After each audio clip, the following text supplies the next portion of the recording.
তো বন্ধুরা, কেমন আছেন আপনারা সবাই? আশা করছি অনেক ভালো আছেন এবং সুস্থ আছেন। অনেক দিন পর এটা চ্যানেলে একটা ভিডিও আপলোড করছি। তো বন্ধুরা, বলে দেওয়া যাক, মন নিয়ে খেলা ভিডিওটির পার্ট 3 কবে আপলোড হবে এবং কখন আপলোড হবে সেটি। তো পার্ট 2 তো দেখতে অনেক ইন্টারেস্টিং লেগেছে। তো পার্ট 3 কবে আপলোড হবে সেটি আজকে জানানো হবে। তো আপনারা যদি চ্যানেলে নতুন হয়ে থাকেন তো লাইক এবং সাবস্ক্রাইব করবেন, কারণ এরকম নতুন নতুন ভিডিওর হেল্পফুল ভিডিও কবে আপলোড হবে এবং কখন আপলোড হবে এগুলো সমস্ত বিষয় এই চ্যানেলে আপনারা পেয়ে যাবেন। তাহলে ভিডিওটা শেষ পর্যন্ত দেখুন।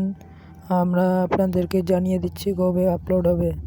সেটি আপলোড হওয়ার ঠিক সময় হচ্ছে 13ই জানুয়ারিতে দুপুরবেলা 3টার দিকে পল্লিগ্রাম টিভিতে আপলোড হয়ে যাবে মন নিয়ে খেলা পার্ট 3।